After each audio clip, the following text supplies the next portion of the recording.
Welcome to episode number 5 of the Citadel of HYPE Podcast. We're really happy to be back, everyone. And I'm joined by my lovely co-host, Gemma. Would you like to introduce yourself? Yeah, I'd love to. I'm Gemma, High Priestess of the Citadel, Keeper of the Secrets, Slayer of Boredom.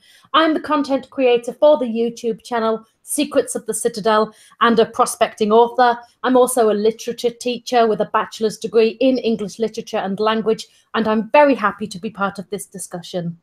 Hi, I'm Kyle. I'm Azora Hype. I have one title. Holy crap, Gemma. We're really happy to be back, everyone. We usually have these out on Mondays, but it's going to be out on a Tuesday, which is totally cool, and we're really excited to be discussing this topic today, Gemma. It's a spicy one. We will be giving our analysis for the Winds of Winter sample chapter, The Forsaken. Yes, we will. Yeah, this is going to be a good one. I mean, we've looked at it. I've called this on my Patreon page Forsaken Week, you know, and we've done other things in relation to this chapter. For those of you who would actually like a better understanding of the Winds of Winter chapter by the damn pair Euron Greyjoy, we did a reading. Me, Gemma, a Gray Area, and In Deep Geek made a nice collaboration in one nice tidy package. And the link will be in the description of this video for those of you who do want to go check out the reading. We did have a blast with that, Gemma, but shall we move into breaking down the chapter?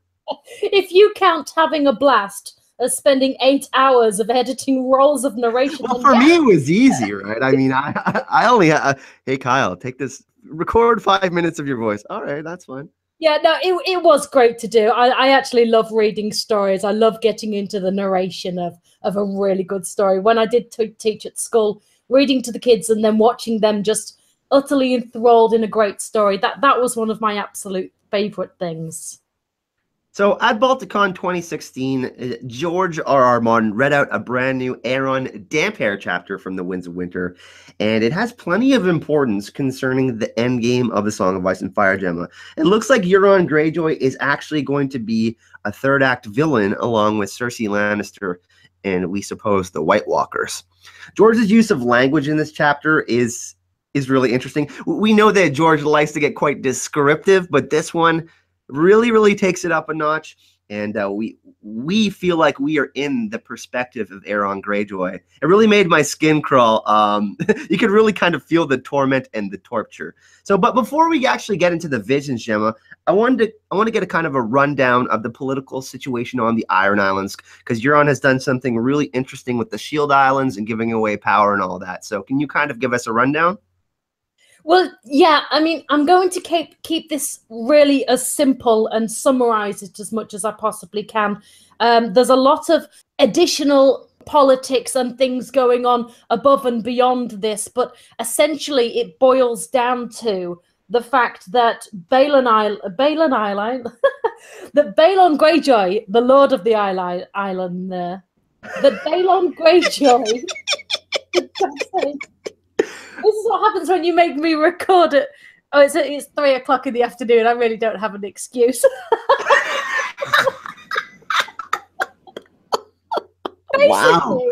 Wow, Gemma. Anywho, the Lord of the Island. Oh my God. Balon Greyjoy, the Lord of the Iron Islands. This is what happens when I'm recording my video. Okay. Don't hear this. Stop.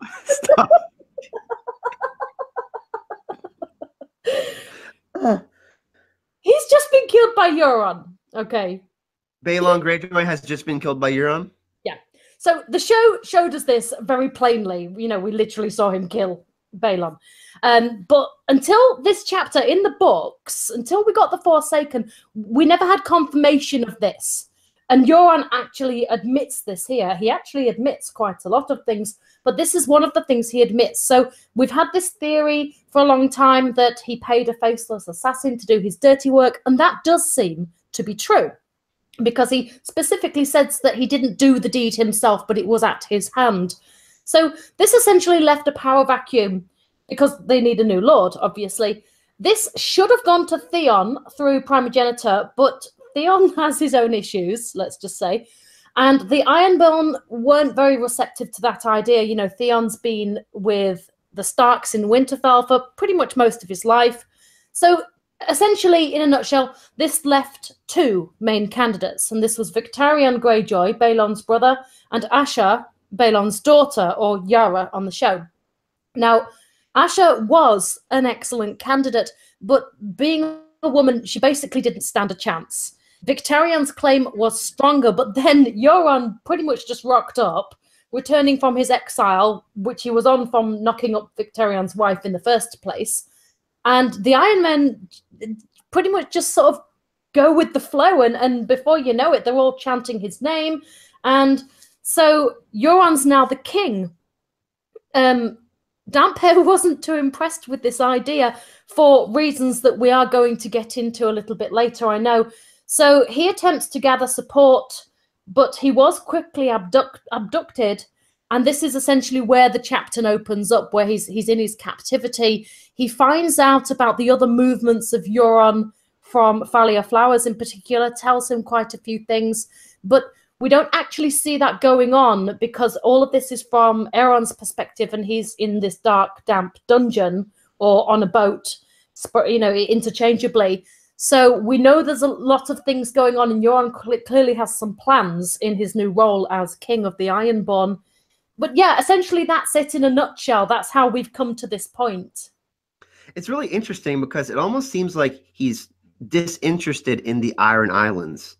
Here's something that really stood out to me. It's an excerpt from the books. Why would I want to hold them? His brother's smiling eye glittered in the lantern light, blue and bold and full of malice. The shields have served my purpose. I took them with one hand and gave them away with the other. A great king is open-handed, brother. It is up to the new lords to hold them now. The glory of winning those rocks will be mine forever. When they are lost, the defeat will belong to the four fools who so eagerly accepted my gifts. So I think what Euron is trying to get at, and what we're trying to get at with this political situation of the Iron Islands, is Euron has much greater plans than just sticking around on Pike and doing that sort of thing. I think that's safe to say, yeah. It's almost as though being the king of the Iron Islands is a means to an end. I mean, he rejects the Seastone chair at one point during this chapter, making it very clear that he has far loftier goals, but in the process, he now has the force of the Iron Islands behind him. This is part of the reason why he takes Aeron with him, because he knows that Aeron can inspire people to basically rise against Euron, and Euron's trying to eliminate as many variables as possible, that anybody that's going to be in the way of his plans going forward. Yeah, and speaking of variables, I think Euron Greyjoy has just picked up one of these variables that Euron may not have counted on in the form of Mokoro, the red priest of R'hllor. That's another thing altogether that we should maybe get into a discussion on another time. But yeah, I think he's Euron Greyjoy did potentially represent somebody who could have been a problem for Euron. So he's housekeeping in order to get on with his ultimate plan, which we're going to contemplate. So Gemma, one thing I found really interesting in this chapter is George is really trying to showcase great change in character growth with Euron Greyjoy, breaking him down with a religious crisis. We're almost seeing, I want to say, the crucifixion of Christ within this chapter.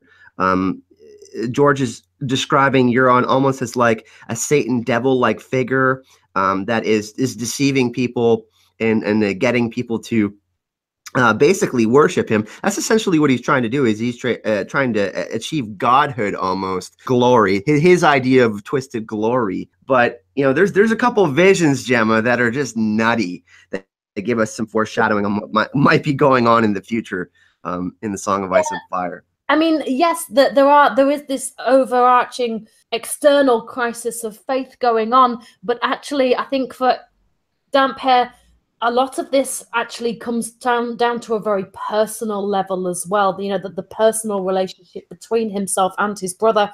I mean, we have seen several characters in the series go through a crisis of faith. Thoros of Myr had this before his story in the series really began.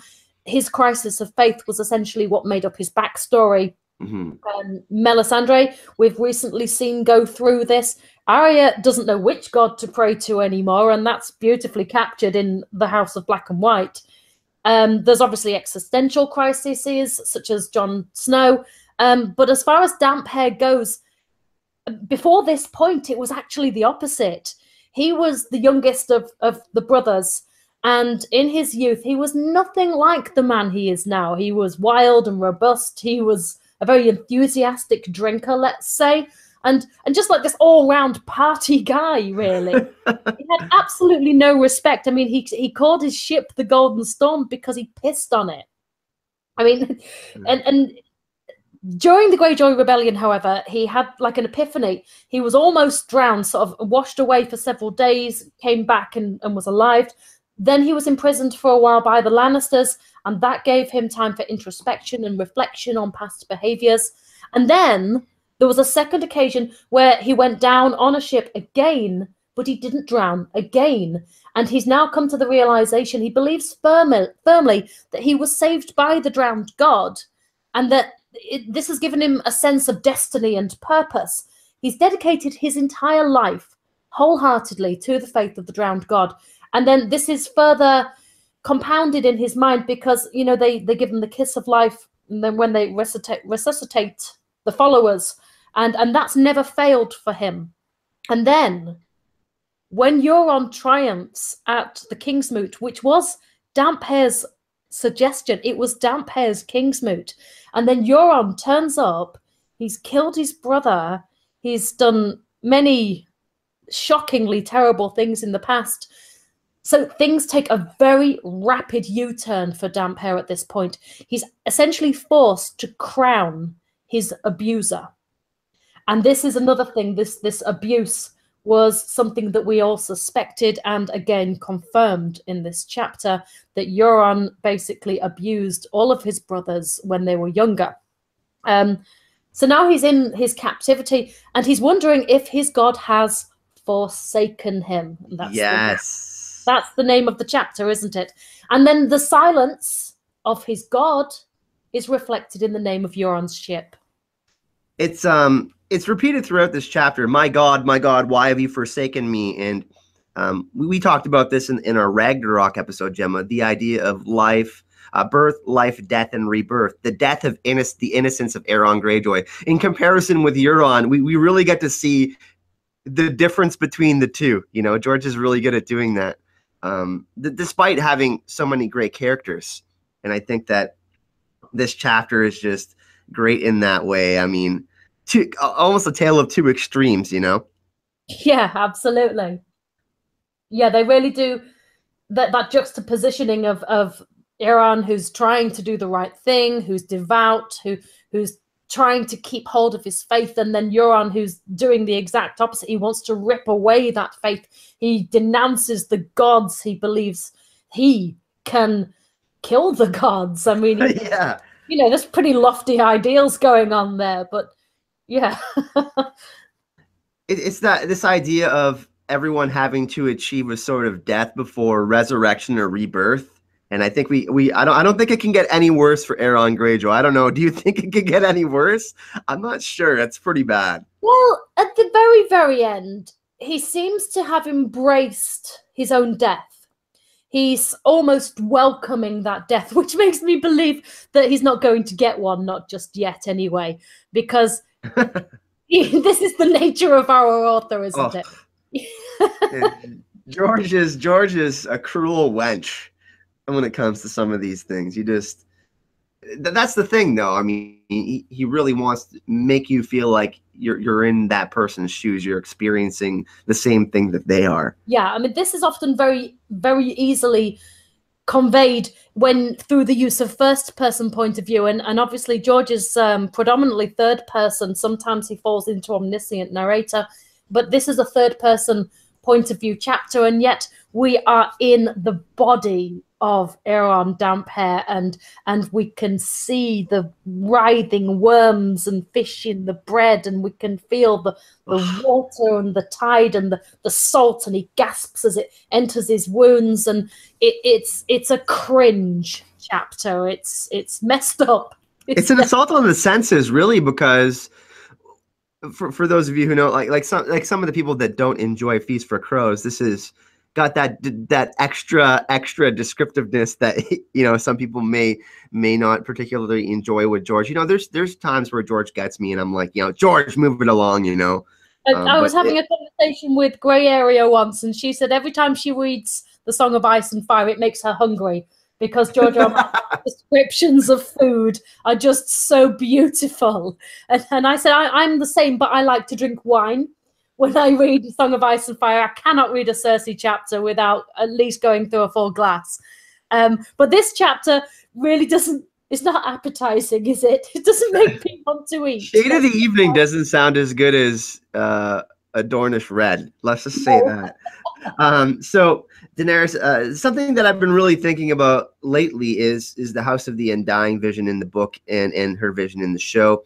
But specifically for this conversation, I think the Forsaken may have been foreshadowing something in Daenerys's House of the Undying vision, Gemma.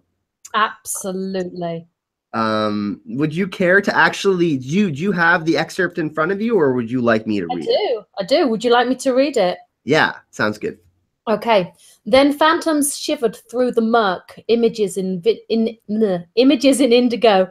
Viserys screamed as the molten gold ran down his cheeks and filled his mouth. A tall lord with copper skin and silver gold hair stood beneath the banner of a fiery stallion, a burning city behind him. Rubies flew like drops of blood from the chest of a dying prince, and he sank to his knees in the water. With his last breath, murmured a woman's name, Mother of Dragons, Daughter of Death. Glowing like sunset, a red sword was raised in the hands of a blue-eyed king who cast no shadow. A cloth dragon swayed on poles amidst a cheering crowd. From a smoking tower, a great stone beast took wing, breathing shadow fire. Mother of Dragons, slayer of lies, her silver was trotting through the grass to a darkling stream beneath a sea of stars. A corpse stood at the prow of a ship, eyes bright in his dead face, grey lips smiling sadly. A blue flower grew from a chink in a wall of ice and filled the air with sweetness. Mother of Dragons, Bride of Fire. That was Daenerys for A Clash of Kings. A dead man in the prow of a ship, a blue rose, a banquet of blood. What does any of it mean, Khaleesi? A mummer's dragon, you said? What is a mummer's dragon? Jorah says that back to her. But, the dead man part, Gemma, dead man on a prow of a ship, what does it mean? Jorah is asking Daenerys, and she doesn't quite understand it this time. And I think a lot of us, when I first read it, I was like, whoa, what is that, Until this chapter came out, where I think we may have had Daenerys, confirmation that Daenerys saw Euron Greyjoy being on the prow of the Silence. Yeah. I mean, we had from this particular extract that I read, there are so many things that we know of. The tall lord with the coppery skin was what Rhaego could have been. Rubies flying from the chest of a dying man, murmuring a woman's name. That was Rhaegar, obviously. Rhaegar. We've got the blue-eyed king that cast no shadow. That's been up for debate. I think that was Stannis because Melisandre took his shadow. We've got the cloth dragon, the mummer's dragon, the smoking tower, the high tower. There's lots of things that are obvious or at least arguable. But then there was this corpse stood at the prow of a ship, eyes bright in his dead face, grey lips smiling sadly. Now we had grey and we had ship. So, we're automatically thinking Greyjoy. So a lot of people thought it was Euron, but I agree with you that this is Aeron. I've spoken about this before. Euron smiles a lot, but never sadly.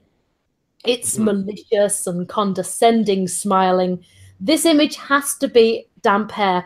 There are actually loads of images that we can cross-reference between the visions in The Forsaken and in the House of the Undying, and both of these were, of course, induced by Shade of the Evening. And I think this is why so many people believe that the tall woman with the pale I'm doing it again. The tall woman with the pale fire could be Dany, because we've got this connection to the House of the Undying, which was obviously a Dany vision.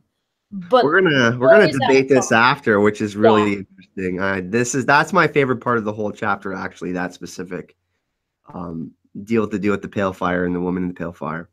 I think that's the one for me that has opened up the most questions. I can't call it. I know who I'm choosing in my mind, but it's based on very flimsy evidence. But we're going to come back round to that. I'm really interested to hear who you say, because I think you know who I'm going to say on this one.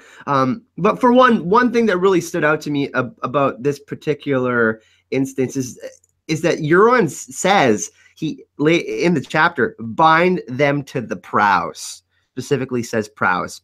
So yes. We got Thalia Flowers with her tongue cut out, and she's pregnant, and then we got Aeron, who's tasting salt finally at the end of the chapter. So I think both of us do believe that this is Euron Greyjoy. Theon does. I don't know. I mean, Theon's pretty sad, but he's messed up in a bunch of different ways. So. But yeah, but Aeron is specifically, as you said, bound to the prow of a ship. So I'm not. I mean, that doesn't necessarily mean that ship is heading to Dany. There are a lot of things that she saw in these visions that she's never actually seen with her own eyes. So that's not necessarily a connection to Dany, just something that Dany has foreseen that is of note, that is of importance. I think that we both agree that she's probably more likely to connect with Victarion because of the proximity of where people are.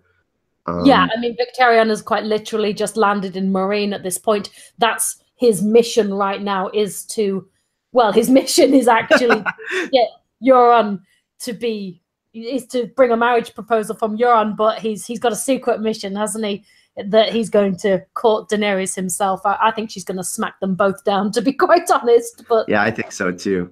Yeah, I think she's going to end up linking up with Tyrion and Brown Ben Plum and them, and then she'll somehow get back to Westeros. That would make more sense. It would make sense too. I mean, we got Barristan there. He may very well fight Victarion, but that's a whole nother conversation. We're going off the rails. We can go on for a while. This chapter kind of feels out of place almost for me, Gemma. It feels like a love letter to Lovecraftian horror. We talked about this before the podcast, and we both Cthulhu. We both love that kind of lore. See, my Canadian accent won't let me do it properly. My French Canadian. I try so hard. People forgive me. But after you were just speaking of, Gemma, after Euron feeds Aeron these liquid hallucinogenics from the Warlocks of Qarth, the Shade of the Evening, it's making him have these hallucinations. And is the question, I guess, is this, Gemma? These visions that are happening from Aeron perspective, is this kind of giving us a glimpse into maybe George making Euron some sort of dark lord for the endgame?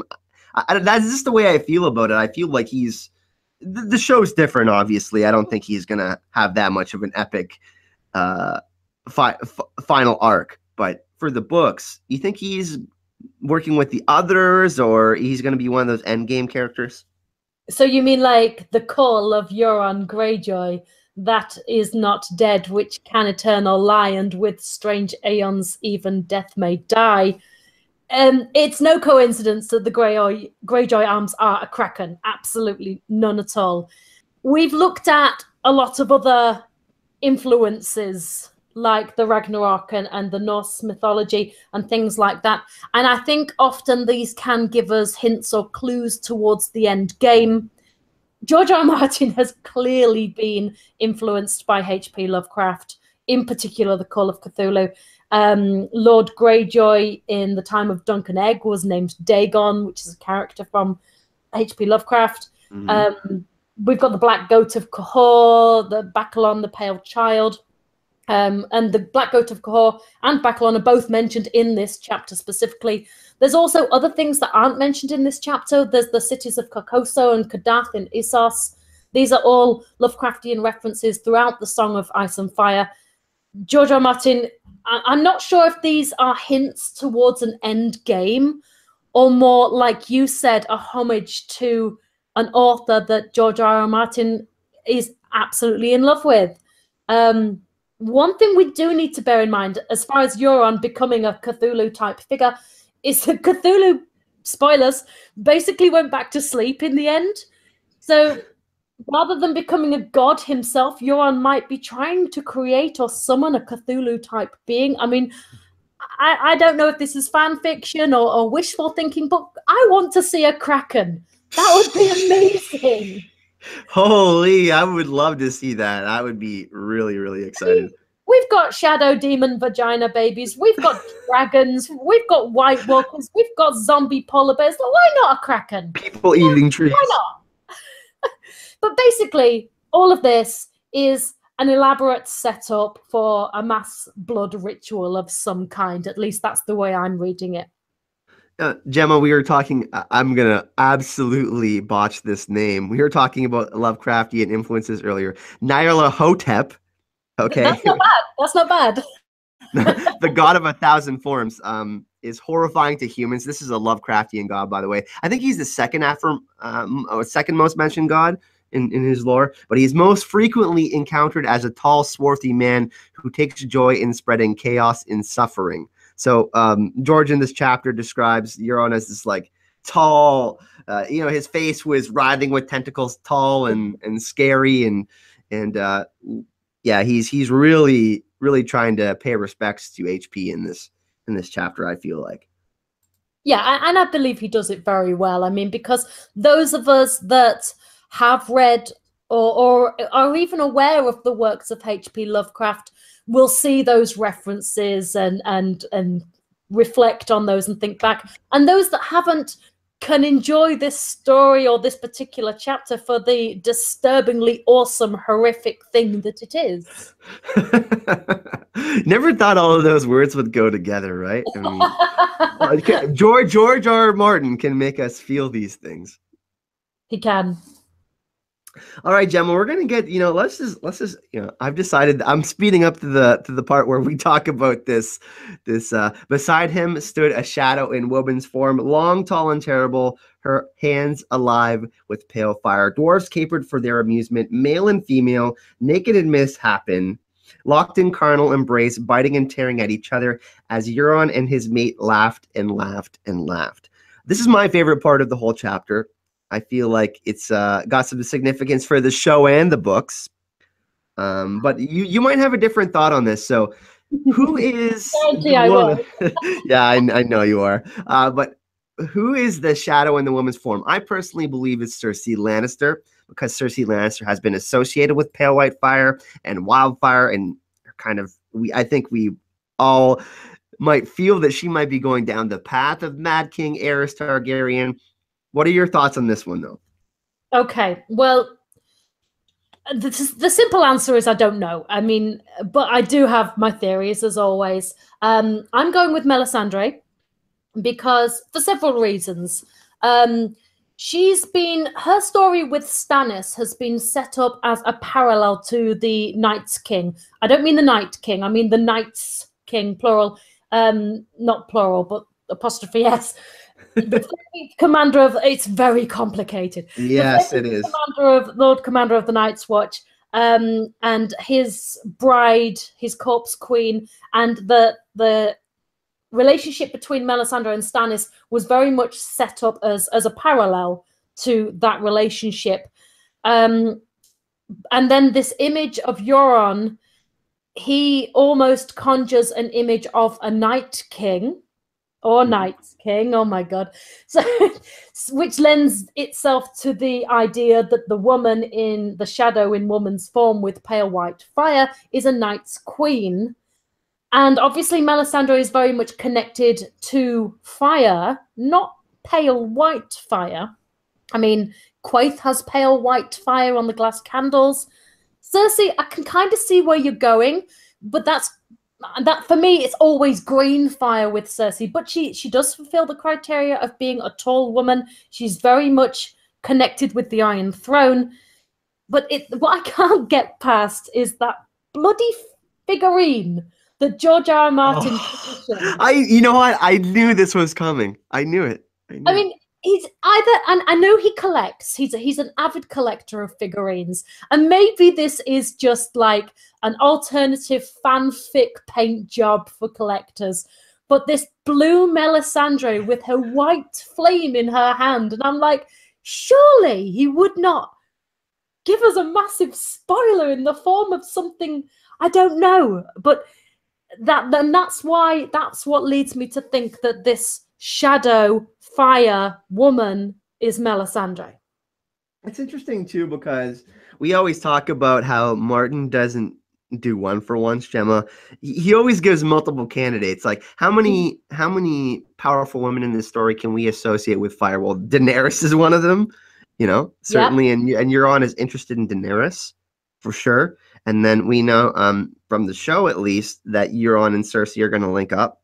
And, you know, I've always thought it was maybe possible that if Euron really does, because I don't think Daenerys is going to be like, hey, yeah, Euron, let's get married. You know, he's not, I don't think he's, you know, he's done a lot of bad things, and Daenerys isn't for that, I don't think. She's a fairly good judge of character, isn't she? At the end of the day, I mean, she has many flaws, but actually she's a fair. I mean, she's made her mistakes. You know, she didn't have Jorah pegged, but you know, Jorah did come across as a nice guy, and actually his betrayal wasn't as simple as that. But as a general rule, she is a good judge of character. And you know, Quentin Martell, he came along, and she was not interested in making an alliance with an exceptionally powerful house there. I mean, the support of House Martells is not something to be sniffed at easily.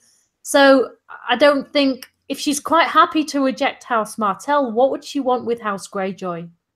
Yeah. She's got big aspirations, you know. She's very independent, and like I agree with you. You know, I have my Daenerys is not my favorite character. Most of you know that. I predict that she's going to die in the end. So, and I would be okay with that. But I think wow.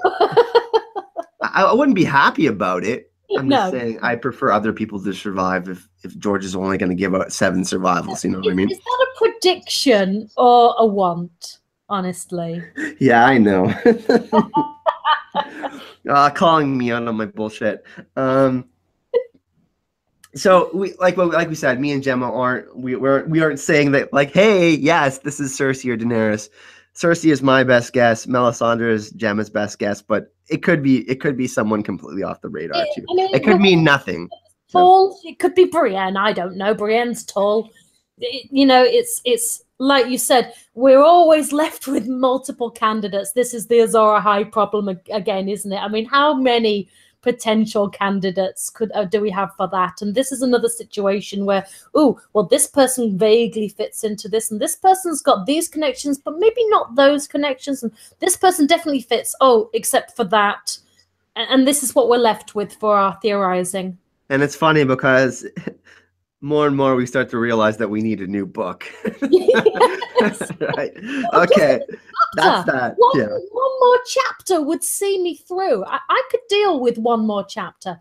Just a sneaky pre-release. I know. John 1. That would be good.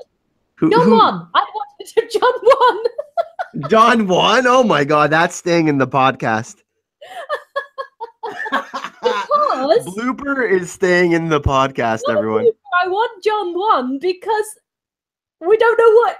I don't know. I don't think if John's first chapter in the Winds of Winters, it'll probably have a title, won't it? The Man Inside Ghost or something like that. The Ghost at Castle Black. That's the one I'm looking most forward to. Seriously, I wonder if he'll, because a lot of where I'm going with this for people that don't realize. Oh God! Lots of people think in the books that he's walked into Ghost when he died, but his final word was Ghost. I wonder if we will have a chapter from Ghost's point of view. That would be spectacular. You know what? I actually think it's going to happen, Gemma, because I think it's actually going to happen because remember when we were talking how George actually gives us the perspective of nature, like almost through Bran, like the children of the forest are like the weirwood trees. It's so eerie, right? Like, is he going to give us the actual wolf? I don't know. He's done it briefly with Summer on several occasions, and that's always been wonderful. We've never had an entire chapter from one of the direwolves' point of views. Even if it was Jon essentially in Ghost, he would still be the direwolf, wouldn't he? And if anybody could pull that off, it would be George R. R. Martin. I'd love to read that. The Varamir Six Skins chapter is kind of a little bit of a nudge in that direction, I think. Yes. All right, Gemma, this is one of the last, I think this is the last thing we're going to discuss today. We're going to try to keep this one as fire. It literally has to do with fire. Valyrian steel armor. So when this was described, I got really excited. And immediately I associated it with something to do with Jon. But can you give us the WTF moment here? Like, Valyrian steel armor. Did you think you were going to see this in the books? I didn't. It was a whoa moment. It was a flipping awesome. Not only is this guy completely terrifying and insane, and he clearly has a plan, but the implications of Valyrian steel armor beyond the actual thing of the suit of armor itself is crazy.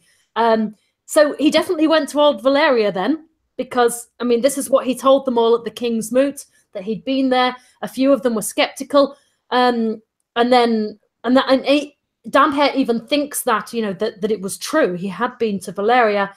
Victarion wears full plate at sea because he doesn't fear drowning. So Euron's obviously thinking along the same wavelength here. And this is something one of my patrons, Yensid, brought up, that that for a man at sea to wear full plate armor is quite a badass thing to do in general, to be fair. Yeah, Valyrian steel's lighter, but he would probably still drown just as effectively. Victarion wears heavy plate, and I always wonder if that might happen to him.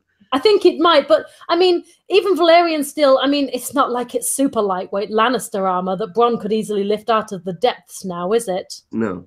Okay, I'm being facetious, but for me, what's interesting about this Valyrian steel armor is the fact that he's found something so rare, so valuable, something that they've said would cost a kingdom, something so striking, that makes me wonder what else he's found there, what secrets he's uncovered, because he's got this holy man blood sacrifice ritual thing going on. And this is the point of confusion, because we know there's power in king's blood.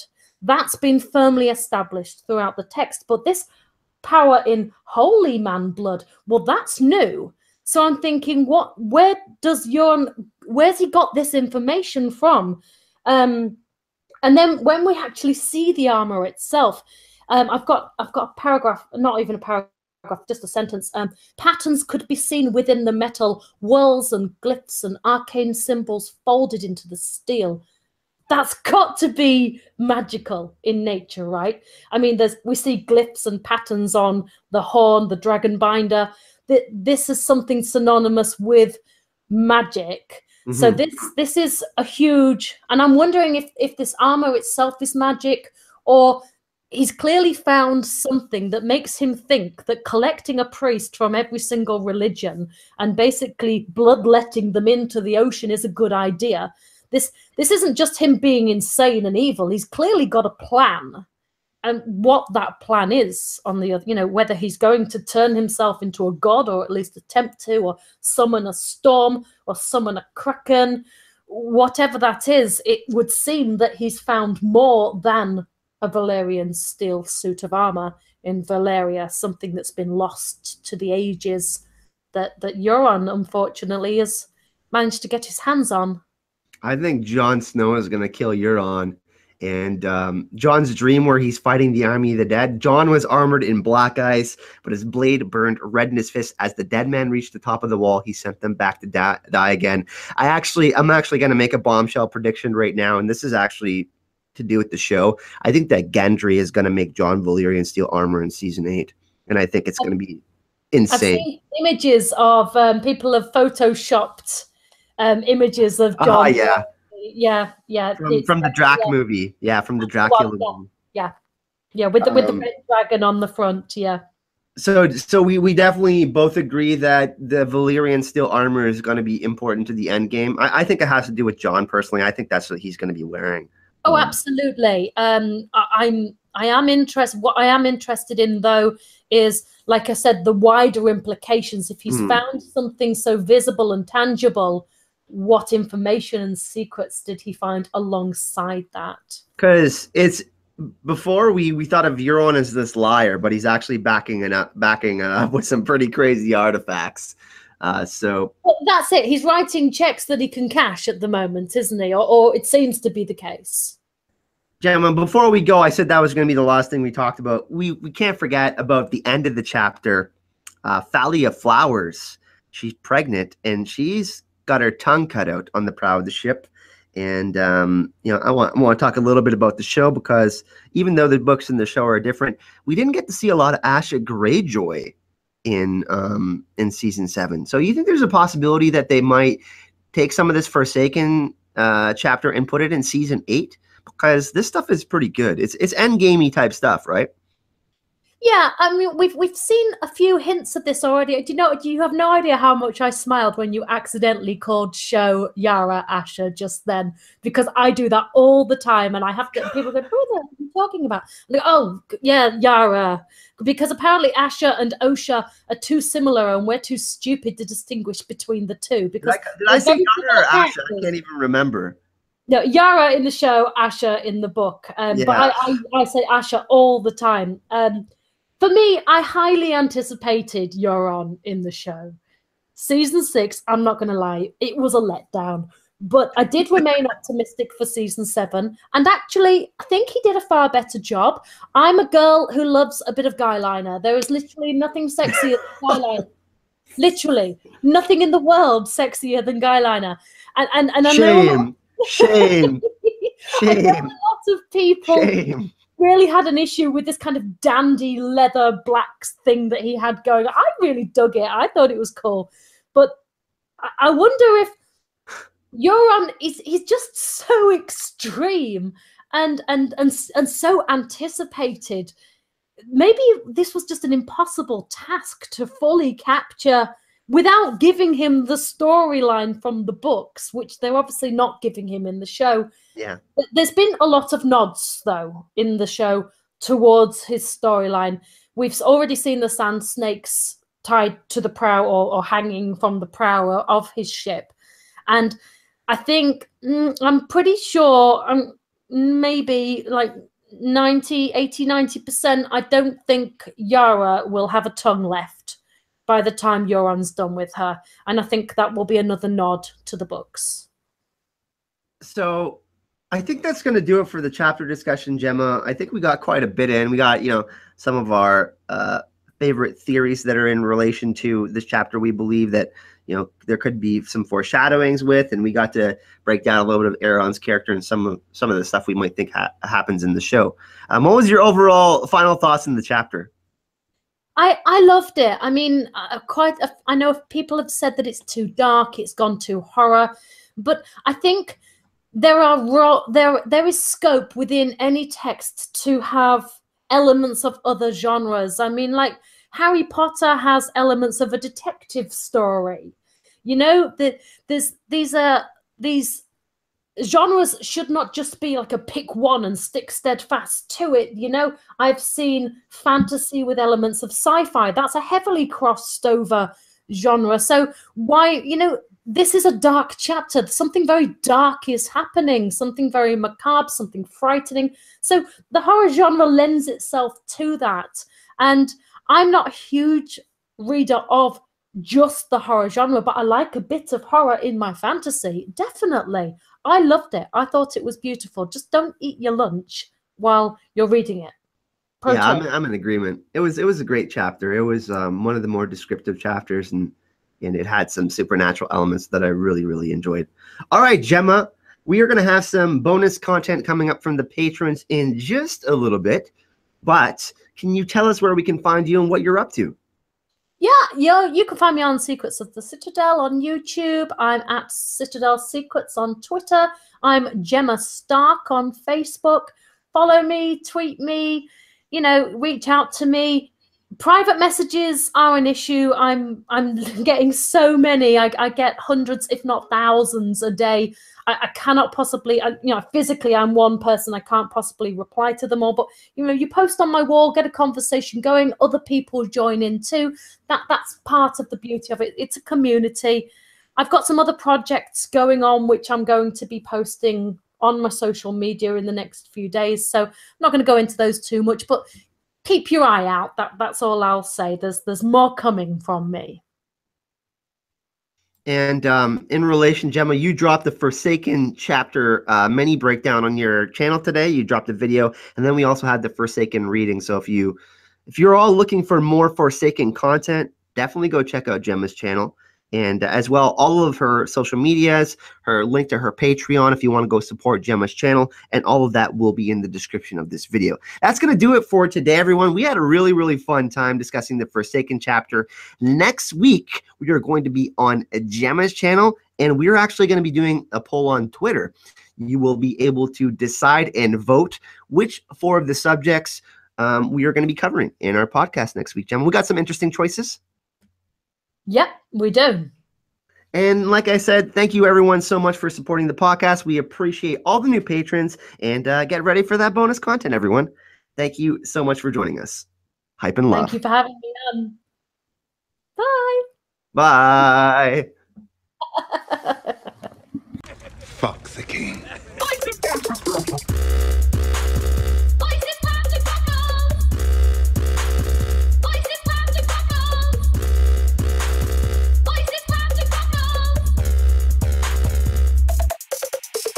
How much for your little clam?